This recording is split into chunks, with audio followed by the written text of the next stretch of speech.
Hello and good morning, everyone. OnlyPositivity here. I have my coffee with me, ready to kick off podcast number 41 on this playlist that I'm looking to launch called Elevated Thoughts.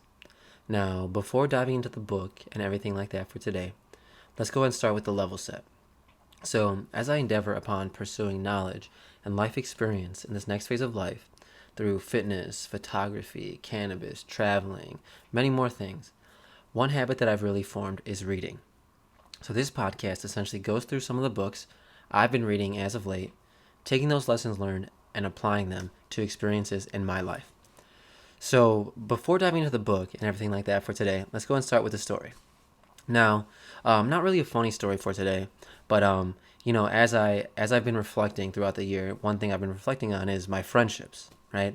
So, going back from my earliest friendships, I think that I really never knew how to form friendships growing up. And I think that came from a lot of things, right? A lot of it my own fault. But, I was so busy with activities growing up, and there was this real stigma around, having fun and hanging out. I feel like my parents always thought I was going to get into trouble. And they're probably right if I hung out too much, right? So I never really learned how to form friends until I got to college. Really, I never really have or had any long-lasting friends from my elementary school, high school, middle school days, right? So my parents were always saying, look out for yourself. No one's gonna help you when you're down and out.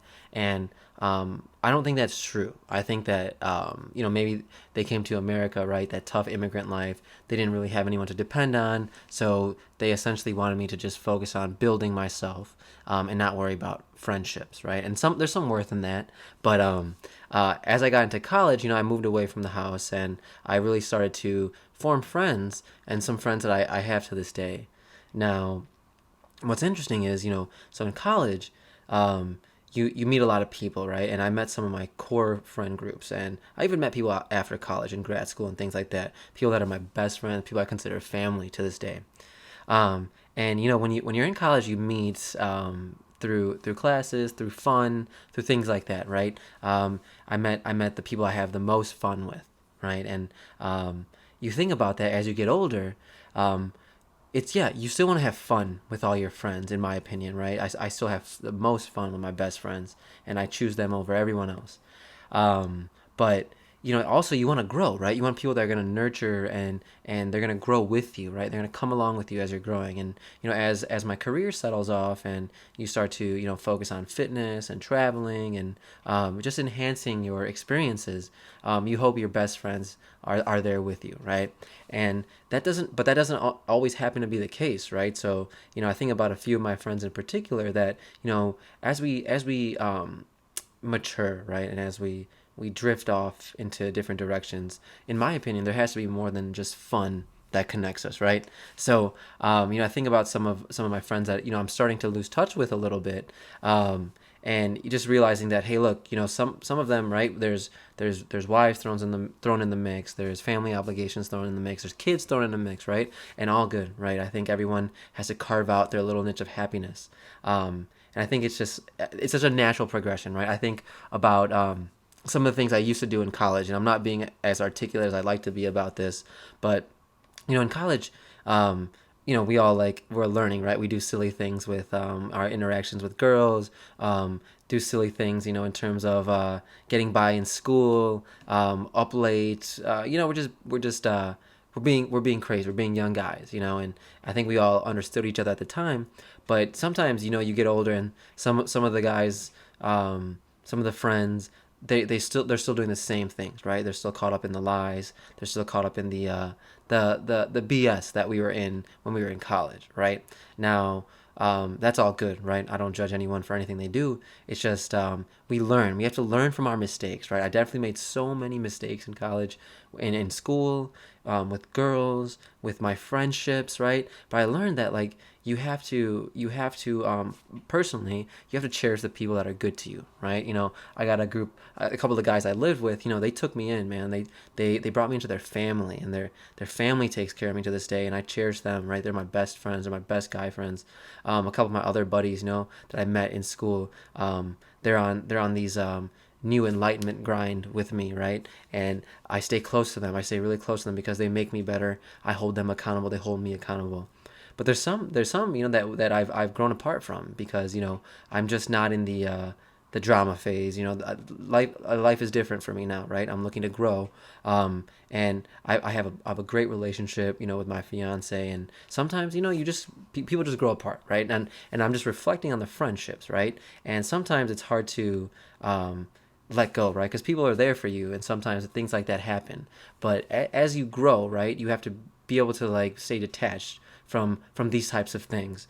And I'm not being very clear, but there's certain times you got to just move apart, right? You got to go in different directions, and that's okay, right? And that's okay. So yeah, a little bit of a deeper thought there, but I know I didn't articulate that super well, but I hope that resonates, right? Because it's definitely a phase of life where I'm reevaluating everyone that's in my life, and I'm very grateful for the people that I'm close to and the people that care about me these days. So you realize that good friends are hard to come by. So those of you who are my good friends, I really appreciate you guys and things like that. So all in all, we're gonna hop off that because that's getting a little bit dark. So we're come back to the book today, right? So today we're gonna be going through part 5 of the religions book by Big Ideas Simply Explained, right? So today's topic is Judaism, right? And I think it's very interesting because I've always been interested in the Abrahamic faiths, right? Islam, Judaism, Christianity, Catholicism. It might be ignorant, right? But these Abrahamic faiths are very interesting to me because I grew up Hindu, right? So there's a lot of similarities, but also there's a lot of differences, right? The churches, they're very epic, right? The stained glass, the stories of Jesus Christ and Moses. They're just epic tales, and they're so interesting to me. Even though Hinduism has a lot of epic tales in the same respect, right? The Ramayana, the Mahabharata, they all have these interesting stories of men and gods who have these extraordinary powers and change the world, right? So, as a kid growing up, one of my favorite movies, actually, and this might be ignorant to say, was The Prince of Egypt, right? To this day, me and my buddies will bust out into all the songs that are in The Prince of Egypt, right? But all the way through talking about, Martin Luther, right? So we talked about that in the history book. There's a movie on Martin Luther that I watched, and it resonates with me to this day. So I'm just very intrigued by all these religions. So I'm excited to be going through Judaism with you guys. So let's go ahead and jump straight into it. So Judaism is one of the oldest surviving religions, right? It evolved from the people of Canaan, and I hope I'm pronouncing that right, in the southern Levant region. So that's about 3,500 years ago, maybe even more. So we come to some of the religious scriptures in Judaism, the Tanakh. Okay, that's the Hebrew Bible, and it's very historical in the way it's written, and it outlines the story of how God created the world, but also of his special relationship with the Jewish people specifically. Now, there's a common theme of all these religions that we've been going through is that they weave in history and faith, right? So there has to be a tale that shows God's power, right? We saw that with Hinduism, and the Gita, right? It took place on the battlefield between two sides, symbolizing good and evil, right? So we move forward. We talk about the covenant for a little bit. So that's God's agreement, and it started with his promise to Abraham that he would be the patriarch of a great people, right? He'd be the father of a great people. And when we talk about like the burning bush and all the revelations that people had throughout the time and in Judaism and Christianity, Catholicism, I really wish I could have experienced like a revelation like that and see what it's like, because my mind goes back to the scene in The Prince of Egypt where the sheep runs off, Moses goes into the cave and he sees the burning bush and God speaks to him, right? Now, that must have been a euphoric, a crazy experience if that happened, right? And even Moses didn't believe it. So it's hard for me to believe it, right? But if it's true, that is such a unique experience to be communicating with in that way. And I would love to experience something like that, right? So we talk about Abraham's descendants, okay? So Abraham's descendants, they had to obey him according to God.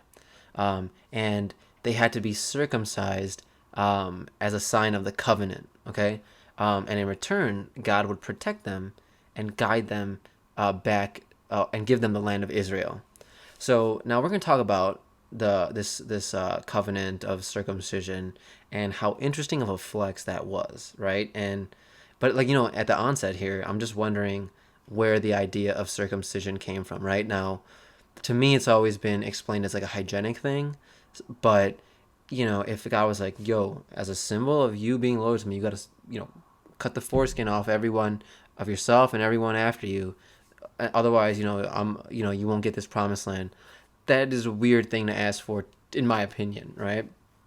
So then we go forward, right? So Abraham had a son whose name was Isaac, and then Isaac had a son named Jacob. So Jacob was the father of the 12 tribes of Israel, according to the Tanakh. Okay, so a little bit of an aside. I really like the name Isaac. It has a nice ring to it. Isaac. I really like that name. So anyway, the three of them, Abraham, Isaac, Jacob, are known as the patriarchs. Okay, so the Tanakh is going to outline how Jacob and his followers or his descendants were enslaved for centuries in Europe, or in Egypt. I'm sorry, until Moses led them to freedom, and that was God's command. So this was in the book of Exodus. So the way this story is posed and the way the movie came to light really hit me in my feels. Right, we talk about Moses who was brought up and as a spoiled youth in the high court of Egypt, right, with the Pharaoh, and he was very close with his brother Ramesses, and they grew up together. Right, they're brothers for all he knows, but in his heart, he knows he can't take the way the slaves were treated, even before he realized that he was Hebrew himself. So he rebels against it, and he makes his way to the desert, and he finds some love and some good people out there. But he can't just sit, right? He can't just sit and hide in the desert while thousands, hundreds of thousands of his people are enslaved back in Egypt, right? So he goes back, he gets a revelation from God, he goes back with the power of God, and he smites the Egyptians, right? We see the blood red Nile, the plague, things of that sort. So he came back with not a vengeance, but with the power of God on his side. So anyway, Moses receives the Torah now. So that's the 5 books of Moses that he receives on Mount Sinai. Now I'm gonna be very ignorant again. In the movie they don't say that mountain is Mount Sinai. So I always wondered, Mount Sinai Hospital, why is it called that? But it makes sense now, right? I totally get it. So after that, he takes his people back to Israel and they settle, right? And then God appoints David as a Messiah. So David's son Solomon builds a temple in Jerusalem, and that symbolizes their claim to the land of Jerusalem. Now, the Jews were displaced from their promised land twice, and the temple was destroyed by the Romans. So they were displaced first by the Babylonians, and then again they fell to Roman rule, and the Romans destroyed the temple. So we go forward and talk about the diaspora, right? So essentially what that's going to mean is that the Jews were a scattered population, and their origins lie in a specific location, right? In a specific geographic location, the land of Canaan, right? So now, due to a lot of foreign rule, the Jewish people were displaced, and we know that, right? So, but where they settled was all over Europe, right? Spain, Portugal. They even went to North Africa and the Middle East, right? And now, as you can imagine, these different geographical locations led to different interpretations of the Jewish religion, right? So there's a lot of debate around things like community, religion, the role of women, the Torah itself and its role in the religion. So we'll get into that a little bit later. And we talk about oppression, right? So historically, Jews have been widely persecuted throughout history, and they were forced into ghettos, they were segregated. We see that all the way from the time of the Egyptians, all the way through the Holocaust, right? So another question that's brought up here with the Jewish people as they try to form their own identity is that, are they an ethnic group? Are they a cultural group? Are they a national group? Many people who identify as Jewish don't necessarily actively practice the religion, right? So it's an interesting concept there. And that's another similarity to a religion like Hinduism. It's like a religion where culture, religion, and society are really interwoven together. Now, this may be controversial, right, to say, but it seems like their claim as the chosen people or their claim to the Holy Land probably set them up for some scrutiny, right? Saying that, we have our own personal relationship with God that's better than yours per se, right? That's going to piss some people off for sure. Now that was a lot at the onset, but let's go ahead and jump into the first story, or the first passage we're going to go through today. So we're going to go through God's covenant with Israel, right? And we talk about that between 1000 and 450 BCE in the Middle East. So the covenant is one of the central concepts, one of the central concepts of Judaism. So the Israelites, they view themselves as attached to God through multiple covenants, right? Multiple pacts. One of the first ones is the Abrahamic covenant, okay? And that's stated that the Israelites were the chosen people. Now, like I said, to me, this might be where some of the issues arose, right? They had a special bond with God and others didn't. And, it's one thing to say that you have a special bond with God. That's fine. But saying others don't is going to open up some kind of problem, right? It's going to open up a disagreement. So the Israelites and the Hebrews are one and the same, right? They're the people who occupied that Canaan region, right? Probably around that Palestine area, 1200 BCE. And there was also an inscription carved during Egyptian rule that refers to the Israelites as a group of people, right? So just a little bit of actual historical fact there.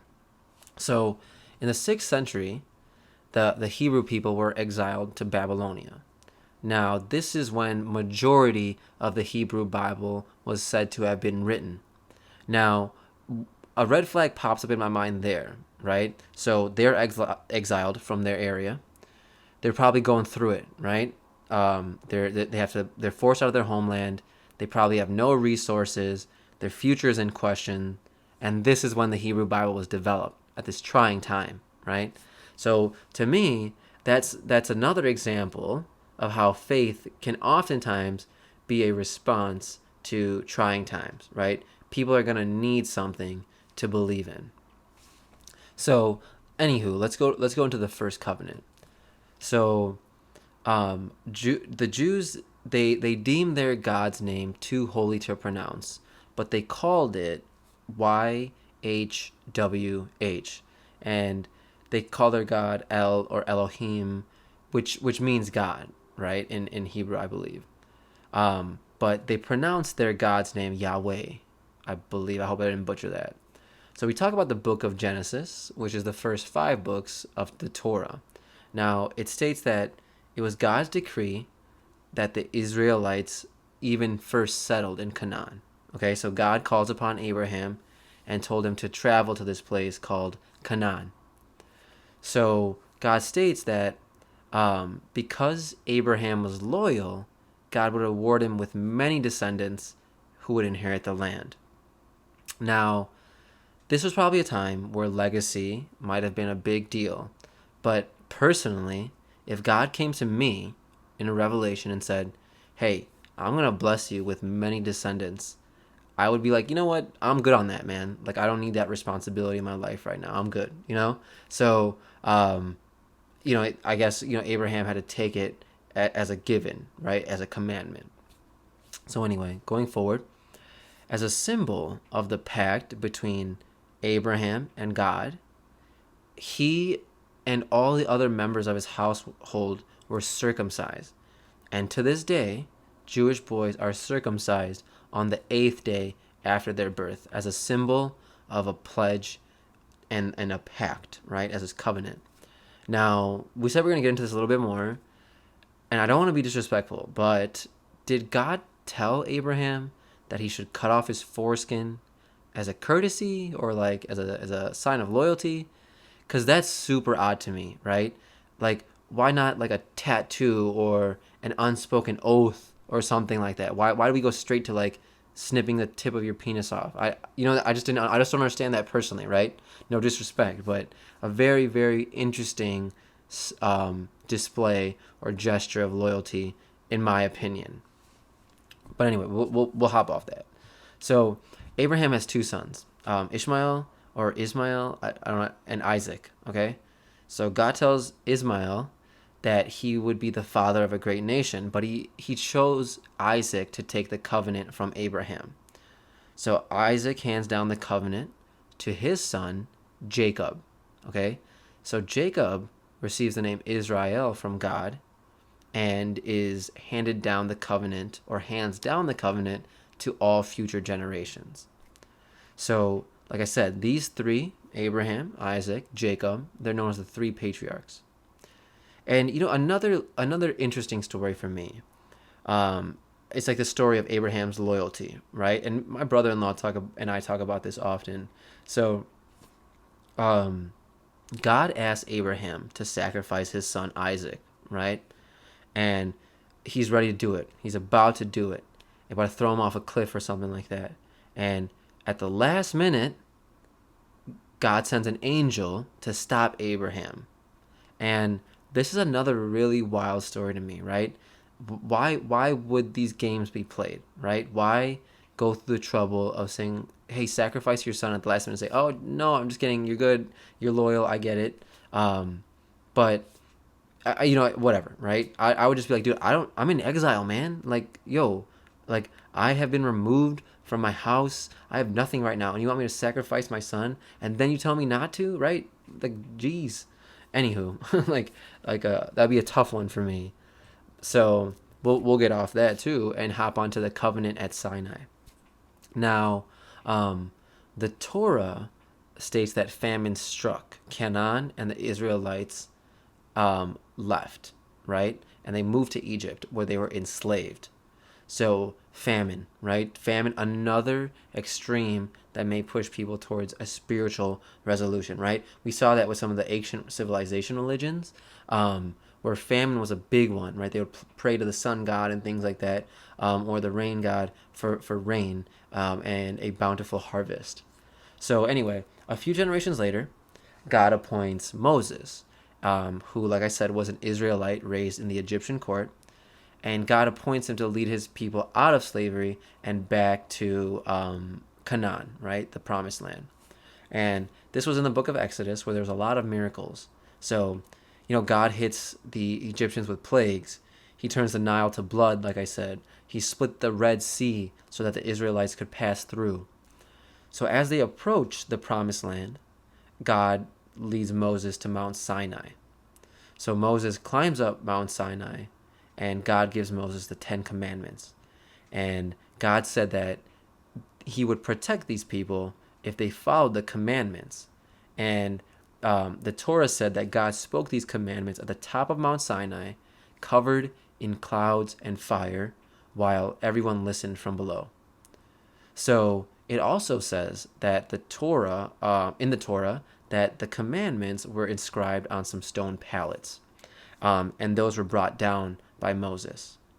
So then a little while later, Moses breaks the tablets when he sees that the Israelites have built a false god, like a golden calf. So my thought here is, why break the tablets, right? If anything, that's the structure they would need to like hop back on the 10 Commandments, right? Anywho, so he says he goes back to Mount Sinai and he gets a new set inscribed, and those were placed in a gilded chest called the Ark of the Covenant. Now I've never seen the Ark of the Covenant. I don't know if it's a real thing, but my thought is like, can he just go back up there at any time and ask for those tablets, right? Is there like a self-service option there? But I think what that symbolizes is that Moses has an open relationship with God, right? He can speak to God whenever he likes, and God will respond. So we move forward to the commandments themselves. So the most famous of these are the 10 Commandments, and called the Decalogue. So one of the main things is it prohibits the worship of other gods or the depiction of God in a physical form. And that's why Moses broke the tablets in the first place. But you see some early signs of restrictive, stringent rules. Another commandment: each week Israelites must have, or they must observe the sacred day of rest, otherwise known as the Sabbath, right? And you'll see that with a lot of Abrahamic faiths, right? Friday prayer for Islamic people, things of that sort. There's also a set of rules for conducting yourself in society, right? Rules laid out ranging from what people can eat, who they can marry, all the way down to how they should be treating other people. So the commandments state that God's going to bless the Israelites if they obey the commandments and curse them if they don't. Now that's a bit rigid, right? Because you don't want to instill fear in people, in my opinion, right? Fear is not a tactic that works. But what it also does is provide a cookie cutter approach to humankind. And what we know is that no two human beings are the same, right? They act based on their circumstance. So anywho, we talk about how we practice the covenant, okay? So there's obviously certain commandments that are no longer applicable, right? There's certain laws that apply to the rule of kings that aren't applicable without a monarchy. And that what that really goes to show is that sometimes a religion can be outdated, right? And it's okay. It's okay to bring a new interpretation to the table, right? What's good at one time might not be good for another era, and that's okay. And if you don't update it, you run the risk of it being dissolved altogether, right? Many of the Torah's laws deal with agriculture, and they're only considered to be binding in Israel. But it was probably a great set of rules at the time when there was chaos and society needed some direction, right? But as time goes on, there's going to be less and less farmers, obviously. And if there's laws only bound to certain regions, it's going to be tough to follow because there's Jewish people all over the world. So, for modern Jews, and we're going to go into that a little bit later, the essential laws that apply are love for one's neighbor and the just treatment of other human beings. And those are themes we see in all religions, right? Be kind, don't lie, don't cheat or steal. These types of things are timeless, right? They apply to all people at all times. There's a quote from a rabbi in the book that says, "That which is hateful to you, do not do to your neighbor. That is the whole Torah. The rest is explanation." So, all of these epic stories about Moses and Isaac and aside, just follow the golden rule.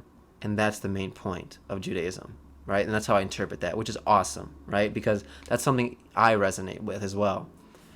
But anyway, so that's just some food for thought. And we talked for a little bit about the promised land. So God grants the land of Canaan to the Israelites. And if they break the commandments, they're going to be exiled. Now, this statement explains why they were conquered, right, throughout time, and they violated the covenants that were given at Sinai, right, and their land was taken away from them. So, a lot of the modern Hebrews believe that these passages, right, they didn't follow the commandments, so at this time they were displaced. They were written in response to these events, right? So if they're written in response, the validity of the statement comes into question. And we saw this with the response that the church had to Martin Luther and his 95 Theses. And we'll see it again as we go through different religions in this book. So also, the Torah states that God never abandons his covenants with the patriarchs. But while in exile, the Israelites, they were able to repent, and God sends them back to the promised land. And that upholds the covenant with Abraham. So once again, just some games here, right? It seems like we're playing some games. It's just a little bit of a few red flags popping up here. So we go forward and talk about the Israelites as the chosen people, right? So the Torah outlines that the Israelites are privileged above all other nations, and this is why I believe they were subject to a lot of scrutiny, right? In my belief. So whenever there's a chosen one, right? Let's bring it to modern day. Someone like Michael Jordan, LeBron James, Lionel Messi, Cristiano Ronaldo, these guys who are like the chosen one in sports, right? They're always under the spotlights. People on Facebook, Instagram, they're always making comparisons, right? They're always just putting them on the spotlight and saying, oh, they're not as good as this person, they're not as good as that person. How many debates do we see between Michael Jordan and LeBron James on Facebook, right? Because they're the best of their time, right? So what's interesting about that is if you pose yourself that way, right? I'm the best. You're going to open yourself to scrutiny. So, and also let's come back to Judaism, right? So the fact that the Israelites were the chosen people seems to deny any freedom of choice, right? So it's let's say someone today, right? You chose this millions of years ago, right? For example, it said that God didn't choose Israel, but Israel chose God. Now that's kind of bogus to a future generation, because it's like you're suffering the consequences for a choice made by someone hundreds of thousands of years ago. So anyway, as you can imagine, a lot of modern Jews reject that methodology that they were the chosen people, and because what it does is it positions them as superior to others and encourages like this ethnocentric vibe, right? So a long story there, but we hop off God's covenant with the Jewish people, and we're going to move forward to progressive Judaism, right? Because I think that's it. I think the way Judaism has evolved is outstanding. The fact that they were able to say, hey, look, there's some outdated parts of our religion. Let's bring it in to the 21st century, right? So this emancipation started in Germany in the 18th century, okay? So before this, Jewish people were barred from entering certain universities. They were forced to live in the ghettos. The book doesn't go into the exact reasons why they were persecuted throughout history, but what I'm glad is that the Jewish people regained their freedoms after all these years of oppression. So many Jews start looking for education, right, as opposed to just following Jewish tradition. And that's a very good sign of progressive thought, right, pursuing knowledge. So progressive Judaism in Germany was a response, right, to some of these changes in modernity. So some of the earliest reforms began in Berlin and Hamburg in terms of the synagogue service. So services began to be given in German. Men and women could sit together as opposed to being separate. Now, in my own Hindu upbringing, men and women were also separate, and I still think they're separate to this day. I just don't, I don't go anymore. So, and that's very archaic in my opinion, right? So when I used to go to youth camp and things like that, I understood the thought, right? You want to resist temptation. But what that's going to do anyway is just kids are going to think of more innovative ways to do what they're going to do anyway, right? So my thought is that the progressive idea would be to teach kids the right way to conduct themselves, right? Teach them what's right and wrong. So they have a tool set to go off of, and they don't have to just figure it out all on their own. They can ask questions and things like that. And that's one of the reasons I stopped going, really. I didn't really, it did. So what I thought was, the morals that I was taught in my religious institution didn't really outline the right way to make your relationship work with your friends or your significant other, right? It really only outlined how to make your relationship work through God. Now, none of the people, so I've tried to connect with the people that I grew up with in that setting. Many of them don't connect with me, or they refuse to. They refuse to come over and just have a cup of coffee with me and just talk about life. Because they're not connecting with me through quote unquote God, they don't really want to associate with me. And I think that's very interesting because we were very close growing up. And it's a little upsetting, but I understand. So anywho, I'm going to hop off that. Come back to progressive Judaism. So some Jews begin to question the authority of biblical texts and the traditions that really kept them apart from other societies. So the authority of the rabbi themselves were called into question, right? And we saw this in Buddhism, how Siddhartha Gautama didn't really appreciate how rituals could only be performed by the Brahmin class. So, as you can imagine, this pace of change probably went too quickly for some Jews, and they chose to like sit back on the modernizing movement. So, when we talk about questioning theology itself, a lot of Jewish scholars and rabbis made suggestions, and they questioned some of the theological assumptions of Judaism, right? Suggesting that the assumptions be altered to be compatible with modern living. Now, to me, that's a great sign. So, like these people, right? You can clearly tell they love their religion and they want to stay connected to it, right? But as opposed to removing themselves, they're taking the extra effort to just update it. Hey, I want to follow this, but I need to be closer to me. I need to be more relatable to me. And some reformers, right? They felt that they couldn't pray for a Messiah anymore that was going to take them back to the land of Israel. So instead, they would pray for some sort of Messiah that would bring peace to every nation on earth.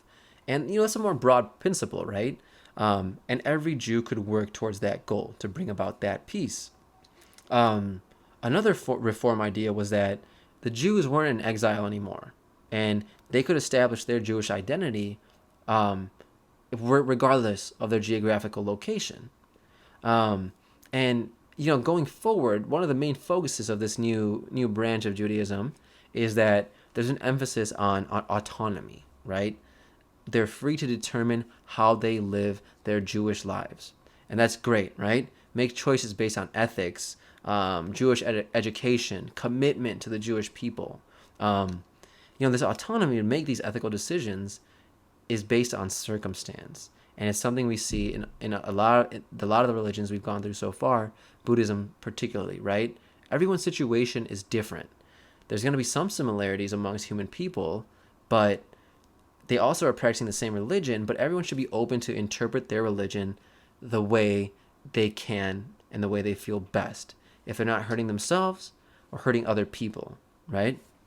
So progressive Judaism is they consider the Hebrew Bible as an account of the human encounter with the divine throughout various historical periods, not the written word of God. So like it recognizes the impact of history as well as human authorship on the development of Jewish law, right? Realizing that humans can only be objective to a certain point, and like we said, it's not the written word of God. So we talk about a couple of concepts, right? Kashrut. Kashrut is dietary law.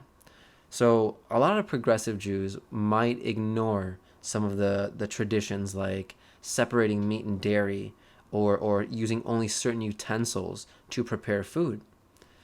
Now, progressive Jews can see the discipline of kashrut, right? Being conscious of what you're eating organic food, eating food with low food miles. And that's something I believe everyone should probably do, right? Understand what you're putting in your body and where it comes from, right? Has anyone ever seen like Secret Eaters?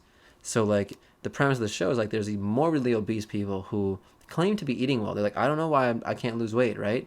But when they follow them, right, these cameras follow them, they're ordering Big Macs in the morning, McDonald's for lunch, dinner, eating, sweets all the time, chips, going through a whole bag of chips, right? So I just think it's a good practice to understand what you're eating and where it came from.